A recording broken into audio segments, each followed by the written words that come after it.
제가 밤이 된 줄 알고 이제 이 본당에 올라왔는데 다시 낮이 된 것 같습니다. 어찌나 밝은지요. 밝아서 좋습니다. 우리 이 조명 공사를 해주신 장로님 두 분께 감사를 드리고 이 밝은 빛처럼 이렇게 약간 오실 때 약간 졸리면서 오실 수도 있는데 와서 다시 아침이 된 듯한 느낌으로 우리 말씀에 집중하면서 은혜 받기를 소망합니다. 여러분, 우리 지난주에 제가 그 말씀 드린 거 생각납니까? 거울을 볼 때 어떻게 해야 되냐면 나는 의인이다 라고 생각해야 된다라는 것을 말씀을 드렸습니다. 여러분, 우리는 삼위 하나님께서, 특별히 성부, 성자, 성령 하나님께서 우리를 특별히 사랑해 주셨어요. 그래서 2000년 전에 성자 하나님이 이 땅에 오셔서 우리의 죄의 형벌을 대신해서 십자가에 달려 죽으셨죠. 하나밖에 없는 독생자 예수님을 이 땅에 보내어 주셔서 우리를 위하여 그 엄청난 희생을 치르고, 또 성령은 우리 속에 오셔서 타락한 우리의 본성을 바꾸어 예수님의 십자가 복음을 믿도록 그렇게 하셨습니다. 그래서 우리는 이제 하나님의 자녀가 되었죠. 그러니까 신분의 엄청난 변화가 일어나게 되어졌습니다. 그래서 신분에 걸맞는 행동을 해야 된다. 옷도 신분에 맞는 옷을 입어야 되고 행동도 신분에 맞는 행동을 해야 한다라는 것을 살펴보았습니다. 특별히 그 가운데 우리는 서로 사랑하는 자다. 왜 이 사랑을 강조하느냐 하면요, 이 요한 1서에서 크게 두 가지를 다루고 있어요. 첫 번째는 이제 이단이죠, 이단. 근데 이 이단의 세력 가운데 참된 진리를 지키면 자연스럽게 형제 사랑으로 가게 되는데, 이 이단들이 교회 안에 들어오면 이 형제 사랑을 깨트리고 교회를 분열시키기 때문에 그렇습니다. 그래서 이단을 경계하면서 진리 안에 서 있으면 서로 사랑하게 된다라는 것이 요한 1서의 핵심 메시지가 되는 것이죠. 그래서 이단 사상이 들어간 교회들 보면요, 얼마나 다툼이 큰지 몰라요. 안타깝죠. 그래서 이 요한 1서의 내용들을 우리가 잘 살핌으로 말미암아 이 진리를 바르게 아는 것이 바로 교회를 지키는 것이고, 또 이 서로 사랑하는 것, 이것이 바로 믿음을 지키는 것이라는 것을 우리가 함께 생각해 봐야 합니다. 자, 지난주에 이어서 오늘도 11절에 보면 우리는 서로 사랑할지니 이는 너희가 처음부터 들은 소식이다, 이렇게 말씀합니다. 이 처음부터라는 것은 이 요한 1서의 서신을 받는 독자들이 처음 예수님을 믿을 때 들었던 그 믿음을 의미합니다. 처음 믿음을 가졌을 때, 바로 그때 이 형제 사랑에 대해서 들었다라는 것이지요. 여러분, 이 믿음이라는 것과 사랑, 그리고 순종, 믿음, 순종, 사랑, 믿음, 사랑, 순종, 사랑, 믿음, 순종, 이게 다 같은 말이에요. 성경에서는 이게 늘 동의어로 쓰여지고 있습니다. 그래서 이 에베소서 1장 15절과 16절에 보면 이런 말씀이 나와요. 이로 말미암아 주 예수 안에서 너희 믿음과 모든 성도를 향한 사랑을 나도 듣고 내가 기도할 때에 기억하며 너희로 말미암아 감사하기를 그치지 아니하고, 이렇게 되어 있는데, 너희 믿음과 모든 성도들을 향한 사랑, 이런 표현을 써요. 그래서 믿음과 사랑은 늘 붙어서 다닙니다. 믿음이 있다면 형제 사랑으로 그 믿음이 나타나게 된다는 것이죠. 야, 저 사람 믿음 정말 좋다라고 하는 것을 어떻게 평가할 수 있냐면 그 사람이 다른 성도들을 어떻게 사랑하는가를 보면 그의 믿음을 측정할 수 있다는 것이죠. 많은 사람들이 기도 오래 하는 것을 믿음의 그 측정이라고 생각해요. 야, 저 사람 기도 저렇게 오래 하는 거 보니까 믿음이 좋다. 야, 저 사람 성경 저렇게 많이 읽었으니까 믿음이 좋다라고 생각하는데, 성경에서 믿음은요, 그런 기도의 시간이나 어떤 성경을 많이 읽고 적고 말씀을 알아가는 것과는 직접적으로 연결되어 있지만, 이 믿음의 분량을 이야기할 때 항상 이 형제 사랑을 같이 엮어서 설명합니다. 그래서 믿음이 있다고 하면서 누군가를 미워한다든지 교회에서 분란을 일으키고 미워하고 막 그러면 그 사람 믿음은 믿음이 많은 척하는 거예요. 믿음이 많은 척하는, 실제로 많지 않아요. 정말 믿음이 견고한 사람은요, 마음이 넓고 형제를 이해하고 형제를 사랑하게 됩니다. 그래서 믿음이 없는 사람은요, 늘 다퉈요. 다투고 자기중심적이고 하여튼 막 그래요. 근데 믿음은 사랑과 함께 가기 때문에 정말 믿음이 자라고 성장하면 성장할수록 형제 사랑의 깊이가 넓어지고 깊어지게 되는 것이지요. 자, 한 가지 예를 듭니다. 구약 성경의 최초의 살인자였던 가인같이 하지 말라. 그는 악한 자에게 속하여 그 아우를 죽였으니 어떤 이유로 죽였느냐? 자기의 행위는 악하고 그의 아우의 행위는 의로움이라. 갑자기 왜 가인과 아벨 이야기를 했는가? 형제를 사랑하지 않는 자, 그 속에 미움이 있는 자는 이 가인과 같이 다 살인하는 자다라는 것을 말하고 있습니다. 그래서 이 가인은 세상을 대표해요. 아벨은 예수 믿는 사람을 대표하죠. 그래서 세상과 우리 사이에 큰 갈등이 있고, 이 세상은 이제 이러한 사랑이 없이 자기중심적으로 또 미워하며 경쟁하며 살아가는 세상을 나타내고 있습니다. 여러분, 우리는 어디에 속한 자입니까? 가인에게 속한 자입니까? 아벨에게 속한 자입니까? 우리는 아벨에게 속한 자이지요. 그래서 우리에게는 미워하는 것과는 안 어울려야 돼요. 가인이 아벨을 미워했죠. 왜 미워했습니까? 바로 이 자신의 행위가 악하고 또 인정받지 못하고 비교당하고 또 이기고 싶어하고 높아지고자 하는 그런 마음이 있었죠. 그래서 의인 아벨을 죽이게 되는데, 이 세상은 늘 그렇게 남을 짓밟고 일어서야지 성공하는 것으로 생각을 합니다. 아벨은 그렇지 않았죠. 아벨은 그의 믿음과 함께 제물을 하나님께 온전히 드린 의인이었습니다. 자, 그래서 이 미워하는 것, 이 아벨을 미워하는 그 속성이 세상에 있는데, 13절에 보면 형제들아 세상이 너희를 미워하여도 이상히 여기지 말라. 그래서 12절과 13절이 좀 연결되는데, 이 세상은 가인과 같은 세상이죠. 우리는 아벨과 같아요. 우리는 좀 약자죠. 그리고 세상이 우리를 미워하게 됩니다. 왜 우리를 미워하느냐 하면요, 예수님을 미워하기 때문에. 예수님의 가치관과 세상의 가치관이 맞지 않으니까 다수의 세력을 형성하고 있는 세상이 소수의 그리스도의 가치관을 가진 사람들을 싫어하게 되는 것이죠. 그리고 우리는 늘 의로운 것을 나타내는데, 세상은 늘 어때요? 자신의 욕심과 자랑, 이런 것들을 나타냈죠. 그래서 요한일서 2장 16절 우리가 앞에서 살폈는데, 이 세상을 이렇게 정의 내리고 있어요. 이는 세상에 있는 모든 것이 육신의 정욕과 안목의 정욕과 이생의 자랑이니 다 아버지께로부터 온 것이 아니요 세상으로부터 온 것이라. 그래서 이 가인의 마음속에 육신의 정욕이 있었죠. 아벨을 이기고자 하는, 그리고 안목의 정욕, 자기가 더 뛰어난 자가 되고자 하는, 그리고 또 높은 자가 되고자 하는 그런 자랑이 있어야 됐는데, 아벨이 그것을 빼앗아갔다고 생각을 해서 죽이게 되지요. 여러분, 우리도 마찬가지입니다. 여러분, 우리는 경쟁하는 사회 속에 살고 있지만, 우리 그리스도인들은 경쟁하는 자들이 아니라 바로 사랑하는 자요 동력하는 자다라는 것을 기억해야 합니다. 자, 14절에 우리는 형제를 사랑함으로 사망에서 옮겨 생명으로 들어간 줄 알거니와 사랑하지 아니하는 자는 사망에 머물러 있느니라. 그래서 세상은요, 세상은 참된 사랑이 없어요. 우리 안에 있는 사랑, 이 사랑을 이제 설명을 하는데, 여러분, 이 복음을 믿잖아요. 복음을 믿으면 그 복음에 순종을 해요. 근데 그 순종하는 내용이 뭐냐면 형제를 사랑하는 겁니다. 그래서 믿음이라는 것은 필연적으로 사랑의 열매를 도출해낼 수밖에 없어요.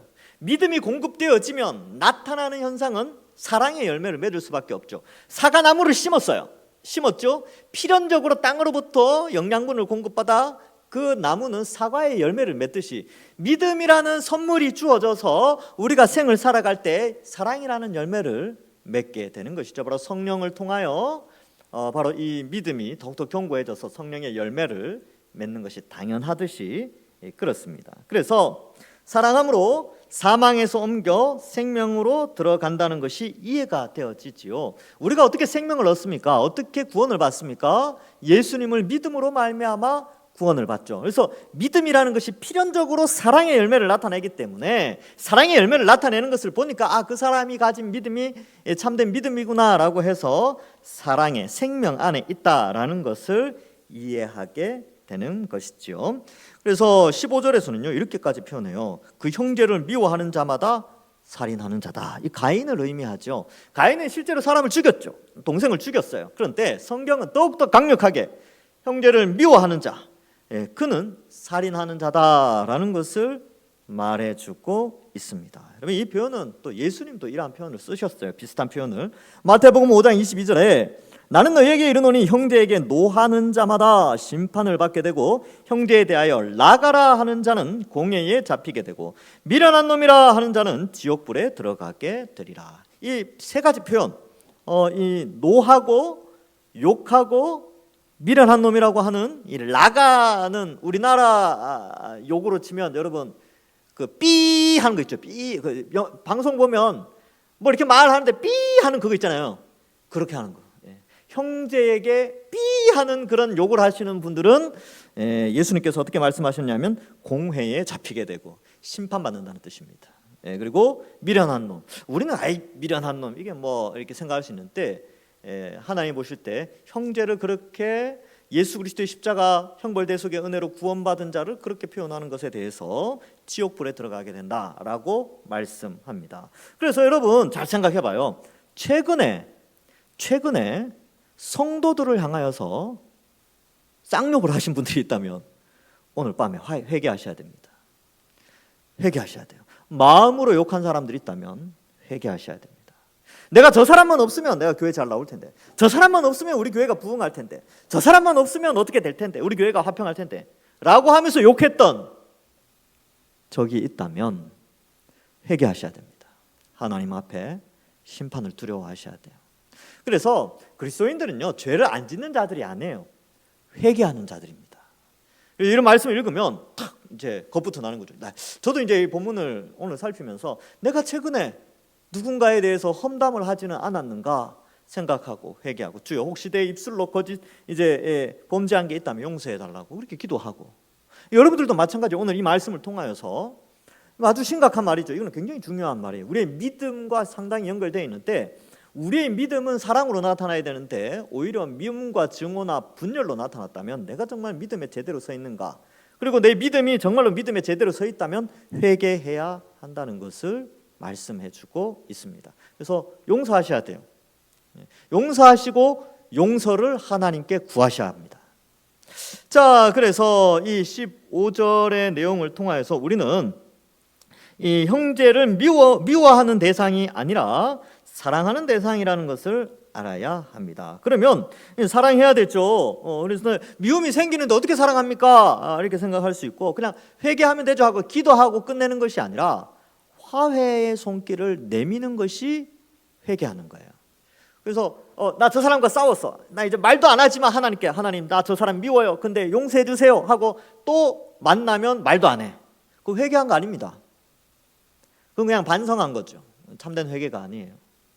그럼 어떻게 참된 회개가 뭐냐 하면 먼저 손을 내밀어야 돼요. 먼저 화해를 하고 그래서 손 내미는 것이 지는 것 같거든요. 내가 손해보는 것 같고 또 내가 바보 같고 내가 어리석어 보이지만 그러나 먼저 손을 내밀어야 됩니다. 그래서 우리가요 하나님 앞에 칭찬 들으려면 두 가지 잘하면 된대요. 저도 이거 옛날에 들었던 이야기인데 감사합니다 말 잘하면 된답니다. 감사합니다. 그 다음에 감사합니다는 말은 잘할 수 있대요. 왜? 감사하니까. 근데 죄송합니다라는 말은 정말 안 한대요. 특히 그리스도인들이 이 부분에 대해서 굉장히 신경 써야 됩니다. 죄송합니다는 말을 하나님께만 하는 게 아니라 사람 사이에서도 해야 합니다. 근데 여러분들 그런 말 듣죠? 잘못됐다는 말 함부로 하지 마라 라고 하는데 함부로 하세요. 괜찮습니다. 잘못했다는 말 자존심 상하죠. 손해보는 것 같죠? 그리고 뭐 없어지는 것 같죠? 뭐 이렇게 그쪽 권위도 없어지는 것 같고 예, 괜찮아요. 예수님도 낮아지셨습니다. 그래서 이걸 잘해야 됩니다. 이걸 잘할 때에 그 회개가 진짜 회개예요. 손해보는 것 같죠? 아니 잘못한 것도 없는데 내가 왜 먼저 잘못했다고 하느냐? 그건 자기 생각이에요. 그건 본인 생각이고 하나님이 보실 때는요 인간이 누가 완벽하겠습니까? 다 연약하죠. 그래서 나도 내가 발견하지 못한 어떤 잘못이 있을 수 있겠다라고 생각하고 손 내미셔야 하는 것입니다. 그것이 바로 형제를 사랑하는 거예요. 미움에서 회개하여 사랑하는 방식이 바로 그것입니다. 또 이제 적극적으로 요 이제 소극적인 측면이었고 적극적인 측면에서는 정말로 사랑한다면요 교회에서 형제를 정말 사랑한다면 봉사하는 것이 아깝지 않아요. 내 시간을 들이고 내 에너지를 투자하고 내 경제적인 것을 투자해서 사랑하는 우리 교회 성도들을 섬기는 것이 전혀 아깝지 않은 그것이 그 교회 봉사가 바로 형제를 사랑하는 마음에서 나오는 것이어야 된다는 것을 말하고 있습니다. 물론 어떤 사람들은 뭐 복받기 위해서, 구원받기 위해서 봉사하는 건 잘못된 거예요. 그래서 인정받기 위해서 뭐 이렇게 막 봉사를 하는데, 우리가 교회 봉사하는 이유는요, 사랑해서 하는 겁니다. 우리 유초등부 교사들 나왔죠. 왜 봉사할까요? 아이들 사랑하니까. 영유치부 교사들도 있고 중고등부 교사도 있고 또 우리 각 부서에서 봉사하시는 분들 있죠. 또 이렇게 남들 하기 싫어하는 그런 거 막 봉사하시는 분들이 있단 말이죠.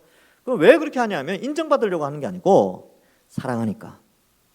예수 그리스도의 십자가 형벌 대속의 복음으로 바로 교회 성도들을 하나님의 자녀로 그리스도의 지체로 삼아 주셔서 같은 사랑의 가족, 지체이니까 그 사랑의 마음으로 봉사하는 것입니다. 그것이 바로 복음에서 흘러나오는 참된 봉사의 의미가 되겠죠.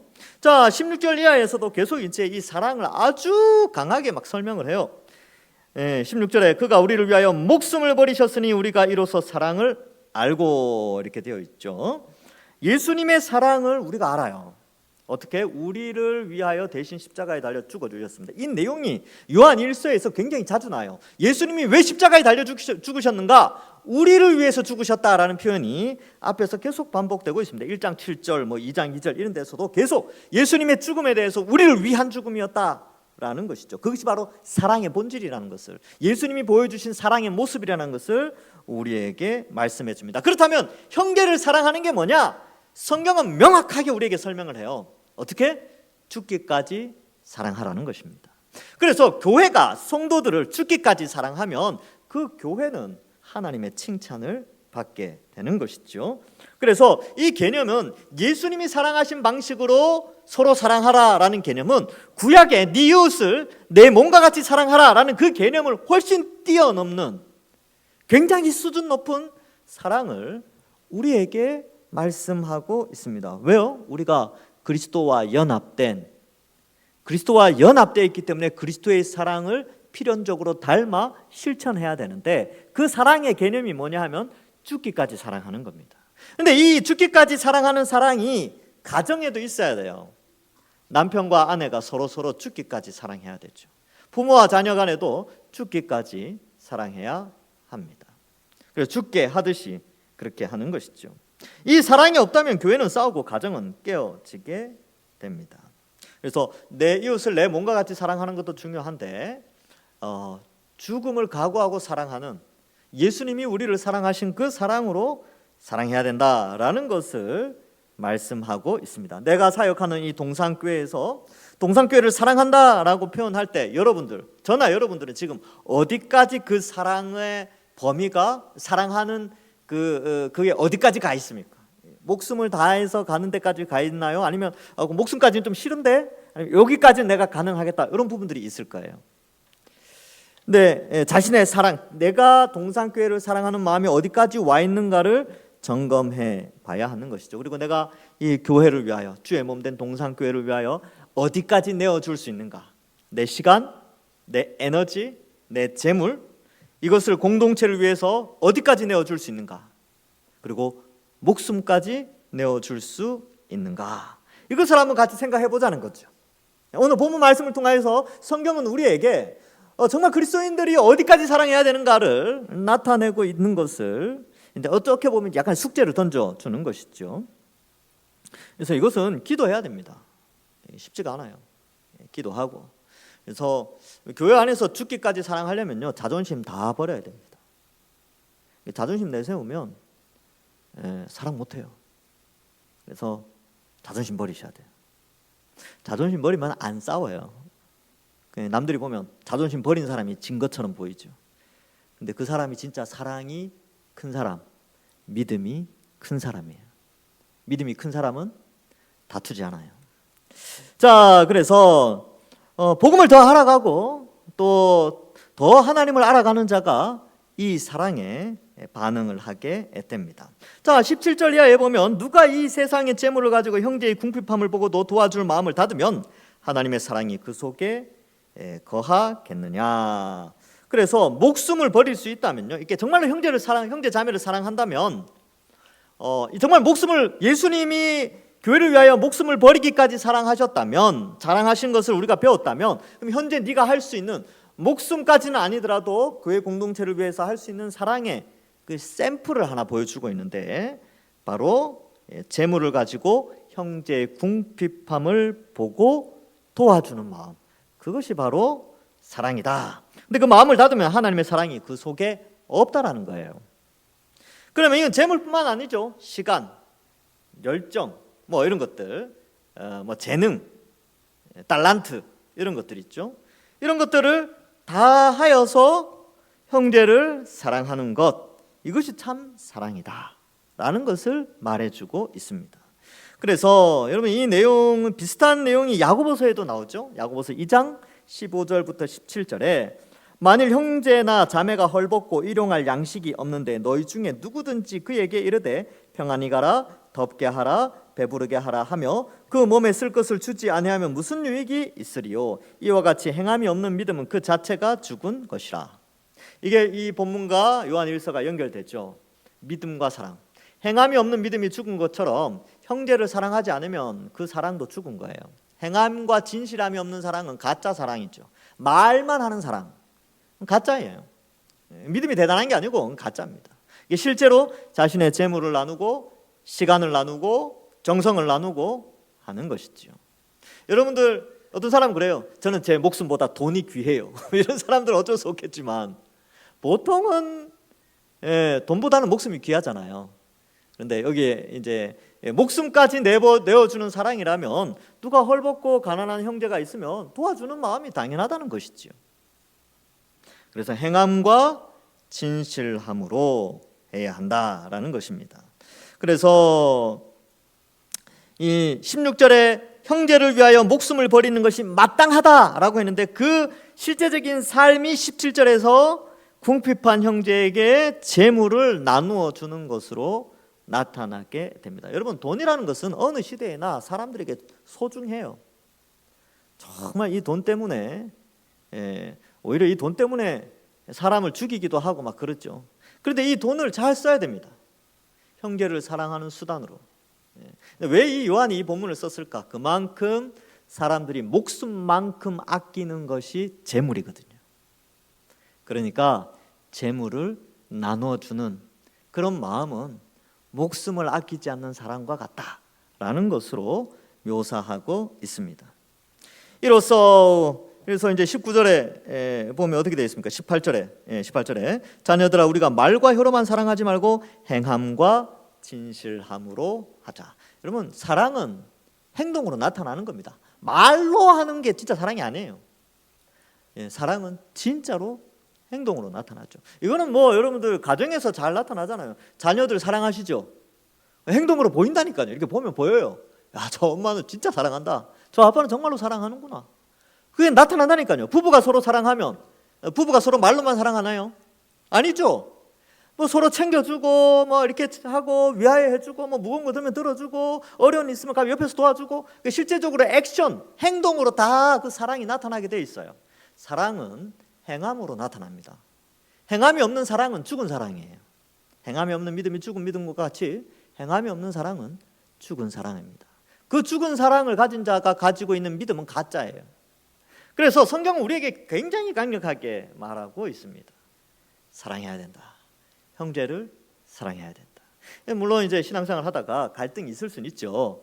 그래서 에베소서에 보면 분이 일어날 때가 있다. 화가 치밀어 올 때가 있다. 그런데 성경에요, 해가 지도록 그걸 품지는 말래요. 왜요? 우리는 서로 사랑하는 형제니까, 자매니까, 그리스도의 몸이기 때문에 그렇습니다. 자, 그래서 이렇게 이제 형제를 진실함으로, 행함과 진실함으로 사랑하자. 그래서 행함과 진실함으로 믿음, 행함과 진실함으로 사랑함, 이렇게 연결되어집니다. 자, 이렇게 사랑하는 것 때문에 우리가 진리 안에 속해 있다는 것이죠.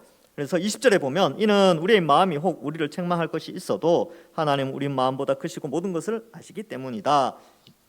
19절과 21절의 내용은 이제 약간 해석이 필요한데 그런 겁니다. 우리가 우리 자신을 볼 때 우리 자신을 책망할 때가 있어요. 내가 왜 이것밖에 안 될까? 난 참 부족하구나. 내가 형제를 사랑해야 되는데 아유 내가 오늘 또 이렇게 미움이 있어가지고 입으로 막 이렇게 나왔네.